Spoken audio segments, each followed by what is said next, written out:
picking up. He is impressive. I mean, just the natural talent. He's been doing this for so long, and he's only 17 years old. I mean, we've watched him win the Budweiser Nationals at the age of 14 in the American stocks, and he keeps moving through the ranks, and he keeps winning.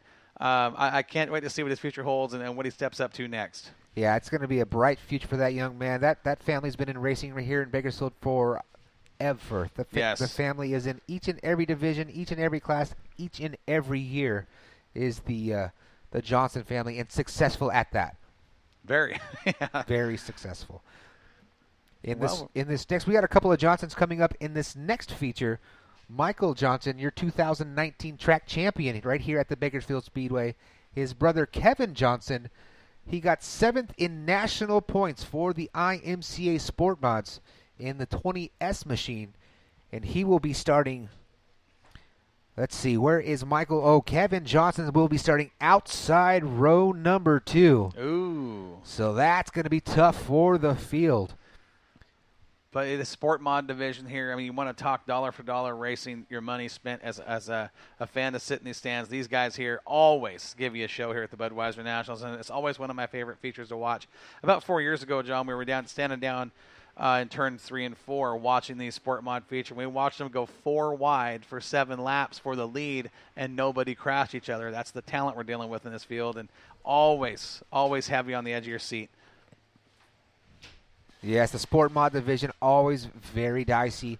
Here it was a fantastic point season to watch at Bakersfield, California at the Bakersfield Speedway. They did such a fantastic job all year long, and the talent, it is so hard the way they do the IMCA points with that point earned average. Right. And they invert the top 12 in points each and every week. Mm-hmm. So it is very difficult to get repeat winners. I don't think we got a repeat winner until week number 8. But you look around the state of California, 3 drivers dominated the season in sport mods. Those are the Johnson boys and the 83 of Jason Nation. I mean, between the 3 of them, we're talking over 20 wins.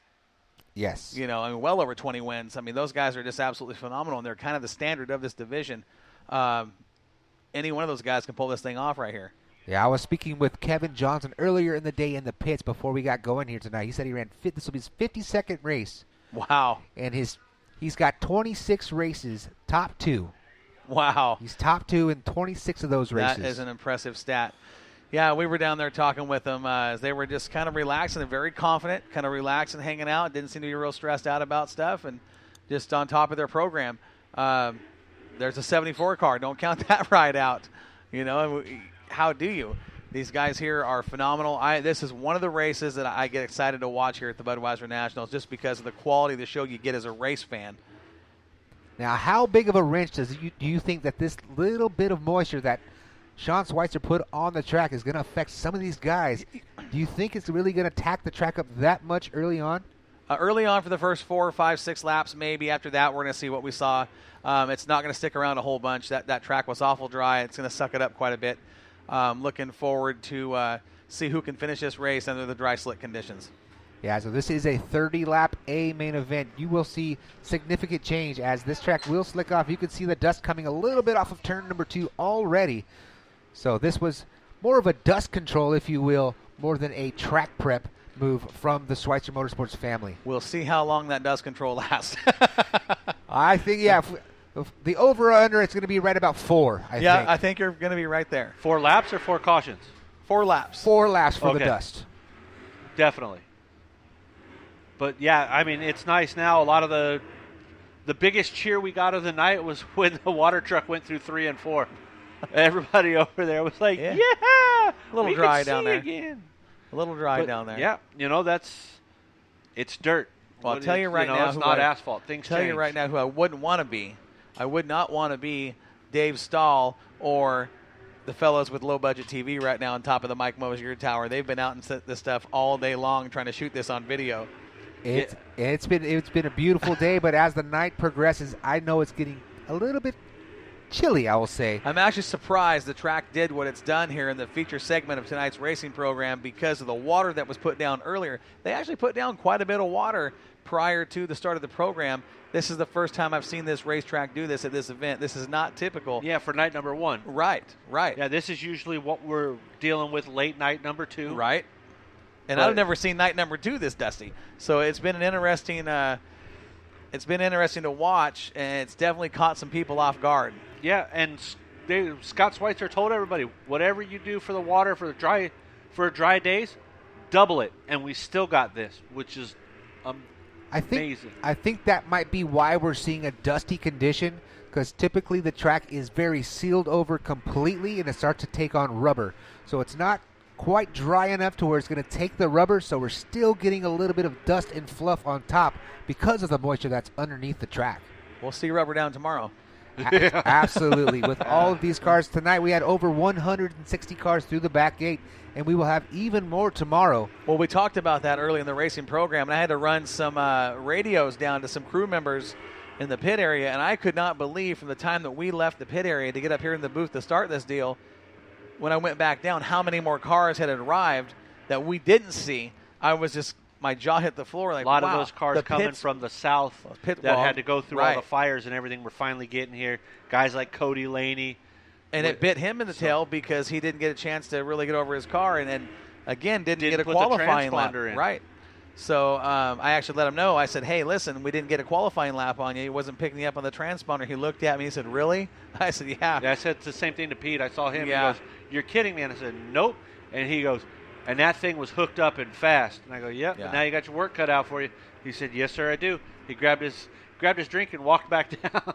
Sounds like Pete Van Eiderstein to me. Yep. Good article on him a couple of months ago in Speedway Illustrated. One thing I found out with Pete in this car, Cody and the family are the ones putting this thing together. Pete just sits back and make sure that motor is ready to go and that car is at the track. Well, let me tell you something about Pete Van Eiderstein. That man has earned where he's at in this sport. He is legendary as a car owner and what he has done. It's neat to have a guy like that out here on the West Coast, given where his roots came from and some of the drivers he has worked with, namely Brett Hearn and Scott Bloomquist. Can you ask for two better drivers to have in the seat of your race car? Yeah, absolutely. And that's one thing that I want to see more of. I've seen it with, I know NASCAR and you say that word and a lot of people look at it and give you a funny look, but they're starting to look more at these drivers and owners for their Hall of Fame. Right. And I would absolutely be the first person to vote for Pete if something like that came up for him, because he has definitely deserved it. He has a rich racing resume. There's no doubt about that. He's got a resume second to none. Yes, absolutely. We got a good sport mod feature lined up right here. How many cars do we have on the track right now getting ready to take the green flag? 22 cars. 22 car feature. My goodness. You ready to run them off there, Corey? If you're ready to go, let's get this show on the road. All right. Inside row number 1 from Bakersfield, the 04M of Austin Manzella. And on the outside, the 89M from Taft, Michael Black. Inside row number 2, driving the number 74 out of Bakersfield, California, that is Ethan Dotson. And lining up next to him in the number 20S, Kevin Johnson, another Bakersfield driver. Row number 3 has got two guys from Bakersfield, the 4 of G-Money Garrett Jernigan and the 68S of Billy the Kid Simpkins. In row number 4, driving the AR-15, that is Jack Aguilar out of Tulare, and the M13 of Matt Mayo Jr. out of Bakersfield. Row number 5 has got your 2019 track champion Michael Johnson in the 22C and the outlaw Ricky Childress in the 16. Behind those guys in row number 6, we find the 18C of Chris McKellar and the 21 of Kyle Wood. Row number 7's got the 51G of Gavin Manning from Bakersfield and the 83 of Jason Nation.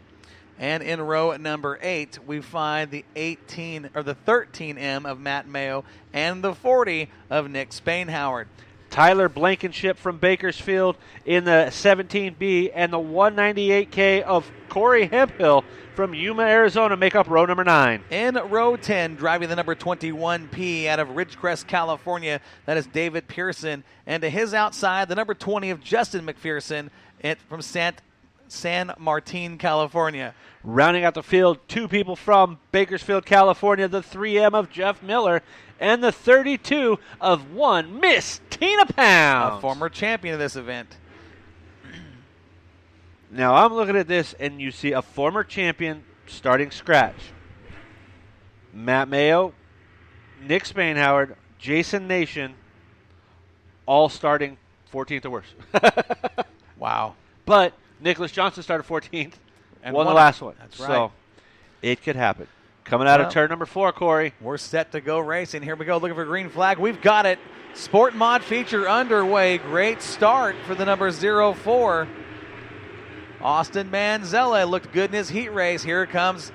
Is that Michael or Kevin Johnson? That's Johnson Kevin on the top high side. Dotson on the bottom, 3 wide through turns 3 and 4. Out of turn 4 onto the straightaway. Johnson, your new leader. Manzella runs third to the 74 of Dotson. Ethan Dotson giving up a slider right there, going up into the second spot as Kevin Johnson doing what he can to get away from Ethan because he knows Ethan's coming in a heartbeat. It'd be interesting to see how this track changes. All these guys were setting up for the slick. Now it's got some tack in it. Good race shaping up for the lead down the backstretch into turn 3. Ethan Dotson on the bottom. He'll be your new leader into turn number 4. Crossover coming. Kevin Johnson diving to the bottom of Ethan Dotson. Trying to serve it up. Does so as Ethan gets up into the marbles. Dotson now running second. Right back to the bottom to return the favor. Looking for the slide job at turn 4. It's not going to happen. Kevin Johnson stays on the point. As they come into lap number 4, Ethan Dotson serves up the slider. Kevin Johnson dives down below. Looks like he's going to try to return the favor, but Ethan Dotson chops that nose and cuts that momentum off early. Dotson finds himself on the point just ahead of Kevin Johnson, sitting third, Austin Manzella. Now Kevin Johnson slides by the 74 Dotson. Dotson right back to the bottom on turn number 3, trying to get underneath the 20 of Johnson. What a race up front for the lead. Johnson and Dotson door to door at the stripe. Couldn't tell who the leader was that time around. Dotson on the point out of turn number 2. Johnson right there on his back bumper. Kevin Johnson going to the high side of 3 and 4. Ethan Dotson right up there in front of him as we're putting another lap in the books. Here comes Austin Mantel in the 0-4. Kevin Johnson up into the wall, jumped the cushion in 1 and 2. Lost that spot, but we got one slow in front of the leaders. The AR-15 of Jack Aguiar going to be pulling off. No, keeping it going. That's a dangerous move right yes, there. Yes, it is. One car pulling off. Dotson now looking at the back markers as he makes his way into lap traffic.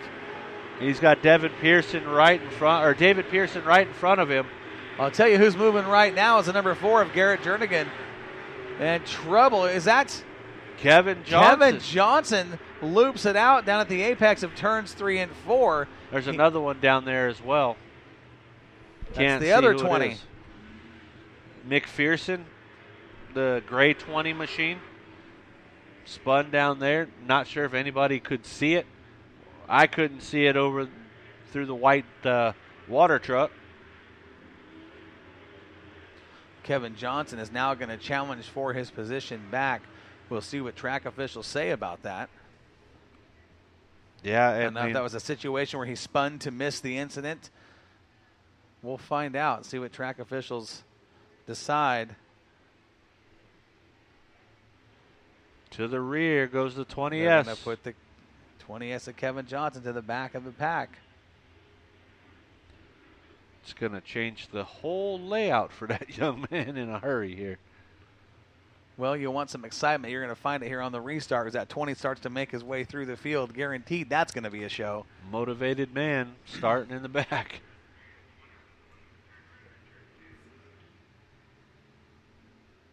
That was a quick 9 laps. Yeah. Very quick 9 laps early on for the Motor City GMC IMCA Sport Mods. What a battle early on between Ethan Dotson in the 74 and the 20S of Kevin Johnson, trading slide job for slide job back and forth. Changed it up. They gave the 20S his spot back, saying that it was the other 20 that caused the caution. See, I was wondering if it was a spin to miss situation, which I get it. He should get his spot back. I agree with that decision. But Ethan Dotson on the point. Austin Manzella, Garrett Jernigan, row number 2.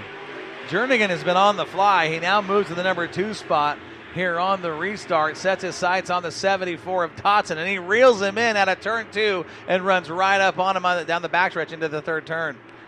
Garrett Jernigan's only ran that car one time and won.